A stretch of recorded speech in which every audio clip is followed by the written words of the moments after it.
Assalamualaikum warahmatullahi wabarakatuh. Sahabat podcast kerukunan, kali ini kita kembali di acara podcast kerukunan kita yang dihadiri oleh narasumber hebat, Bapak Al-Ustadz Dr. Andes Haji Burhanuddin Damani MA. Assalamualaikum Ustadz. Waalaikumsalam. Sehat Ustadz? Alhamdulillah sehat. Alhamdulillah, kita doakan beliau sehat-sehat selalu. Teman-teman, kali ini kita akan membahas tema tentang seputar peran tokoh agama di Kota Medan untuk menjaga kerukunan. Beliau orang yang sudah sering kita kenal dan kita lihat akan menyampaikan pemaparan beliau tentang pemahaman atau peran dari tokoh agama dalam menjaga kerukunan dan kondusivitas di Kota Medan yang memang lagi tengah gimana bahasanya Ustadz, banyak begal Ustadz. Memang kita lagi sedikit ngeri ini keluar malam-malam, walaupun memang alhamdulillahnya pemerintah Kota Medan sudah menurunkan personel-personel polisi Ustadz untuk menjaga beberapa ruas jalan yang mungkin gelap lah atau kosong gitu. Ustadz, kita mulai.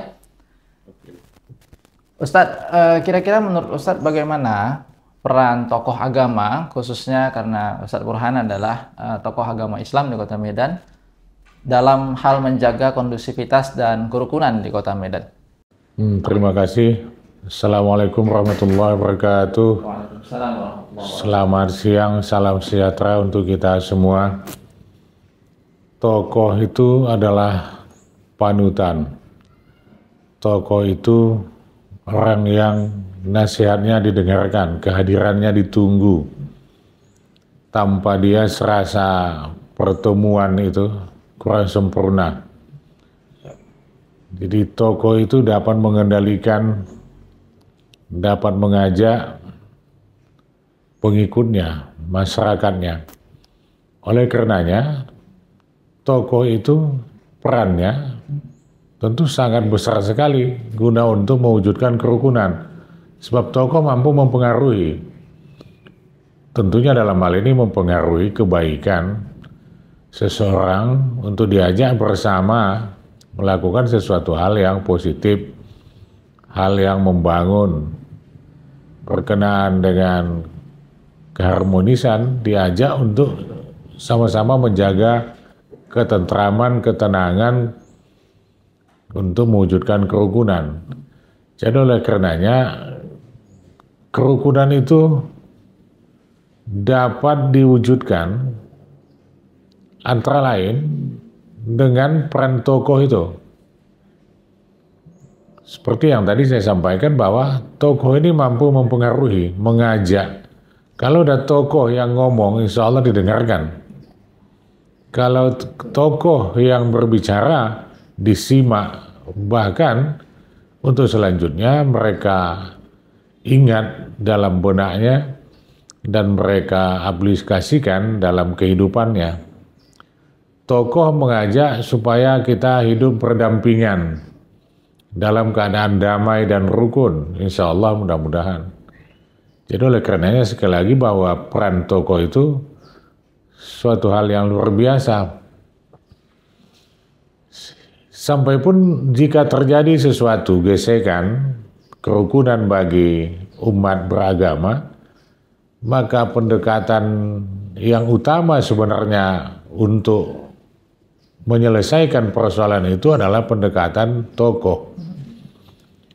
Kalau nanti sembarang orang kita sampaikan hal-hal yang seperti itu, tak selamanya bisa mampu menerima apa yang kita sampaikan itu.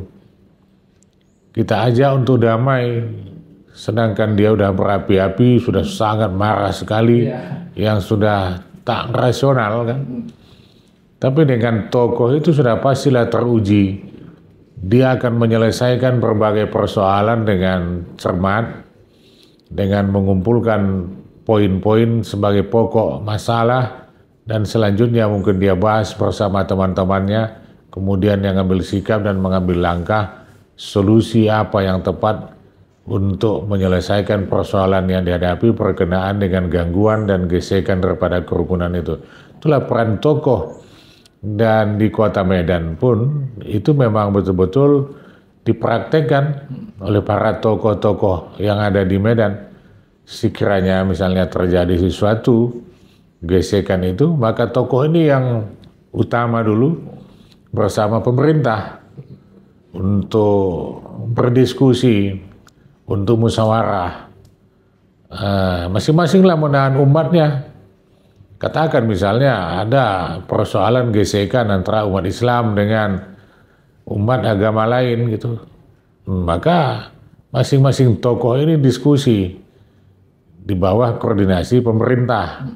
Apakah pemerintah kota, pihak kepolisian misalnya, Kesbangpol ya, di Kota Medan untuk mengendalikan situasi gesekan yang terjadi tadi. Begitu kira-kira Ustaz. Ustadz, memang gesekan-gesekan di tengah masyarakat ini ada beberapa Ustadz. Salah satunya adalah tentang pembangunan rumah ibadah. Ustadz, beberapa hari ini viral itu statement Menteri Agama tentang penghapusan izin atau peran dari FKUB dalam memberikan rekomendasi pendirian rumah ibadah. Padahal menurut data yang saya baca dalam 7 bulan terakhir ini FKUB itu sudah memberikan sekitar 17 rekomendasi pendirian rumah ibadah di Kota Medan, Ustadz. Menurut Ustadz bagaimana? Terima kasih. Kita mengawali pembicaraan daripada lahirnya FKUB itu. FKUB itu adalah kumpulan para tokoh sesuai dengan PBM, Peraturan Bersama Menteri Agama nomor 9 dan Menteri Dalam Negeri nomor 8 tahun 2006 itu, bahwa pengurus FKUB itu adalah tokoh agama, pemuka masyarakat gitu ya, pemuka agama. Jadi tokoh, kembali kepada apa yang kita bicarakan sebelumnya, bahwa jika terjadi sesuatu, tokoh itu yang ke depan, bukan pemerintah gitu. Kenapa tokoh? Kelihatannya memang pendekatan tokoh inilah yang ampuh untuk menyahuti, untuk mengajak, untuk mempengaruhi gitu ya, untuk menyampaikan sesuatu, untuk menasihati, menyampaikan pesan kepada umatnya masing-masing. Nah, jadi oleh karenanya berkenaan dengan akan menghilangkan rekomendasi FKUB dalam hal pendirian rumah ibadat, saya kira belum waktunya itu untuk dihilangkan. Rekomendasi itu sangat perlu, sangat penting. Saya melihat FKUB sebelum mengeluarkan rekomendasi, mereka turun ke lapangan. Setelah memeriksa berkas, verifikasi berkas, sesuai dengan permohonan yang diajukan oleh panitia pembangunan rumah ibadat yang akan dibangun itu, maka selanjutnya tim dari FKUB Kota Medan turun ke lapangan, menyesuaikan apa yang ada dalam berkas itu, disesuaikan dengan kondisi lapangan.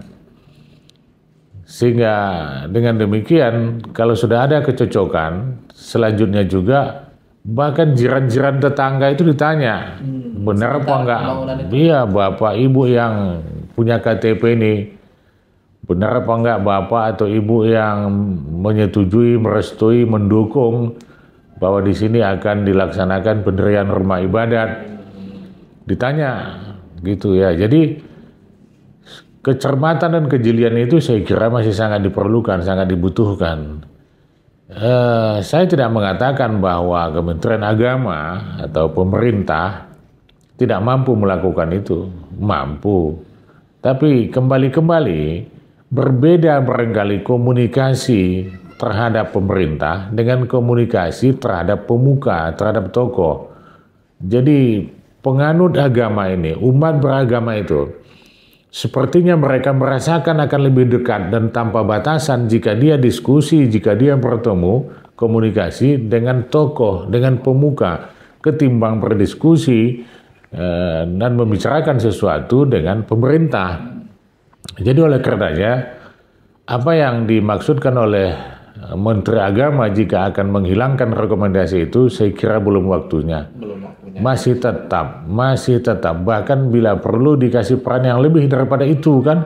Sebab bukan FKUB bukan menghambat, tak pernah ada, seingat saya tak pernah ada rekomendasi yang tak dikeluarkan dalam hal permohonan pengajuan pendirian rumah ibadat. Tak ada itu. Semuanya kita keluarkan. Semuanya diberikan, tapi tentu dengan persyaratan. Dan kita tinjau lapangan, Jadi kalau dikatakan rekomendasi adalah sebagai penyebab sulitnya orang mendirikan rumah ibadat, tidak benar itu. Itu suatu pernyataan yang salah dan keliru, karena dengan rekomendasi itulah sebenarnya untuk meyakinkan orang lain, oh FKUB udah turun, sehingga umat yang lain percaya. Tokoh-tokoh percaya, oh FKUB sudah melihat, FKUB sudah verifikasi, sehingga dengan demikian kepercayaan itu sudah benar-benar dirasakan mereka. Sebab kepercayaan itu oleh pemerintah sudah diberikan kepada FKUB. FKUB menjalankan tugasnya. Lantas di mana salahnya, di mana dia harus dikatakan tidak dibutuhkan, tidak diperlukan? Sangat diperlukan. Sebab andai terjadi, ini kan tak mulus-mulus saja. Dikarenakan tidak diberikan rekomendasi, kemungkinan terjadi sesuatu. Iya, ada gesekan. Gesekan. Maka kembali, untuk menyelesaikan gesekan itu perlu peran tokoh, peran pemuka gitu kan. Jadi tidak langsung kepada pemerintah. Saya memprediksi, menduga-duga gitu ya. Saya kira pasti akan lebih sulit dan akan lebih tidak pas, ya tak sesuai jika rekomendasi itu hanya dikeluarkan oleh Kementerian Agama. Sebab Kementerian Agama itu pemerintah. Bukanlah kita mengatakan pemerintah itu akan berbuat sesuatu, enggak. Tapi dilihat kondisi umat pada saat ini, pastilah dia lebih dekat dengan tokohnya daripada kedekatannya kepada pemerintah. Jadi saya kira belum waktunya itu Pak Menteri untuk menghapuskan rekomendasi dari FKUB. Nyaman dari hati ke hati ya Ustadz ya, antara umat beragama kita jamaah dengan para tokoh agamanya sendiri. Ya betul juga, memang harusnya memang pemerintah bisa melihat peran FKUB jauh lebih dalam daripada itu semua. Ustadz, memang seiring dengan berkembang zaman, media sosial itu tidak bisa kita kontrol terlalu hebat atau luar biasanya Ustadz. Tapi memang perkembangan informasi di media sosial itu kadang membuat kerukunan dan kondusivitas di Kota Medan ini terganggu Ustadz. Menurut Ustadz, kira-kira memang seperti pisau bermata dua nih Ustadz, media sosial. Dia punya kekurangan dan punya kelebihannya. Menurut pandangan Ustadz, bagaimana tentang penggunaan media sosial dan perannya terhadap kondusivitas Kota Medan dan harmoni kita ini? Ya, terima kasih. Memang termasuk yang utama sebenarnya peran media ini dalam mewujudkan kerukunan. Beberapa kali terjadi gangguan dan gesekan kerukunan itu dikarenakan media. Ya, betul. Peristiwa Tanjung Balai, peristiwa Padang Matinggi barangkali ya, di Penyambungan, Mandailing Natal, dan beberapa tempat lainnya. Karena media itu, jadi begitu kencang, begitu cepatnya gitu. Apalagi belakangan ini kan ada media swasta. Media swasta ini wartawannya pun wartawan swasta. Adalah pribadi saja dia. Begitu dia ketik dengan telunjuk insaf, udah sampai kemana-mana gitu ya. Tanpa dipikirkannya, tanpa ada sensornya, tanpa melalui direksi gitu ya. Top langsung. Itu yang paling berbahaya lagi. Yang media-media pribadi ini kan, sebab dia bisa menuliskan apa-apa saja. Dulu pernah kalau nggak salah ada Dandim yang harus diberhentikan dari jabatannya karena istrinya menulis sesuatu di medianya kan melalui handphone gitu ya. Jadi memang itu sangat mengkhawatirkan bagi kita.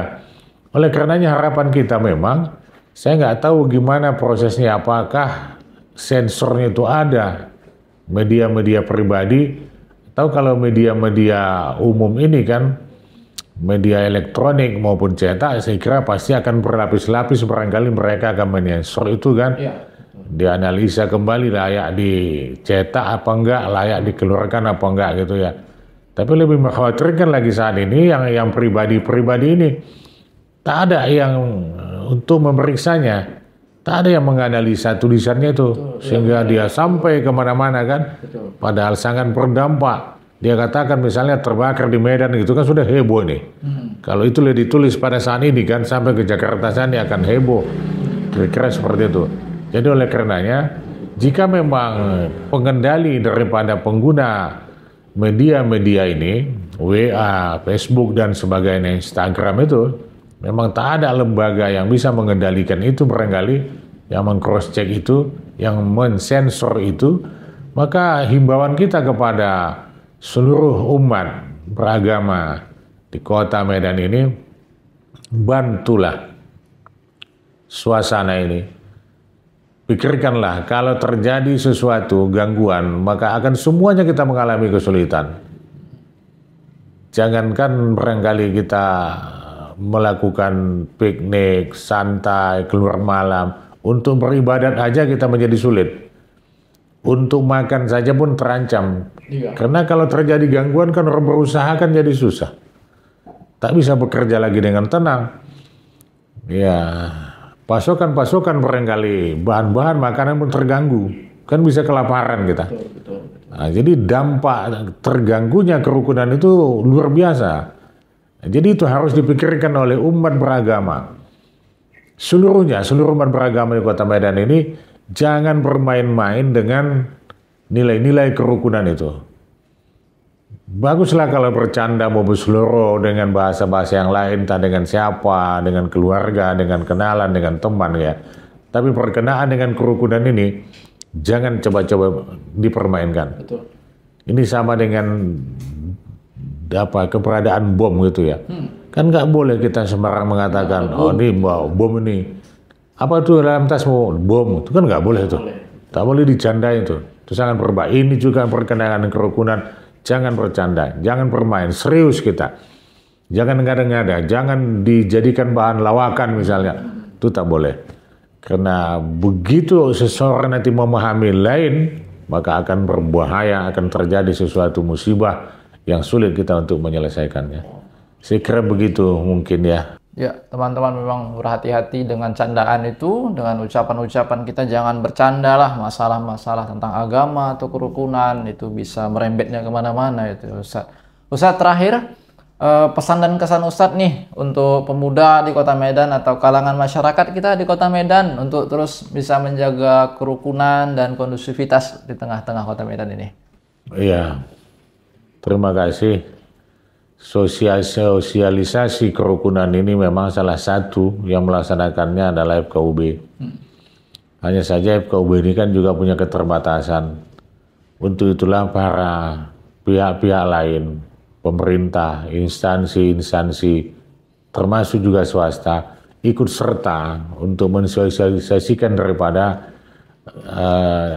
aturan daripada nilai-nilai kerukunan itu yang mungkin dengan tidak memahami itu sangat-sangat bisa terjadi gangguan kerukunan.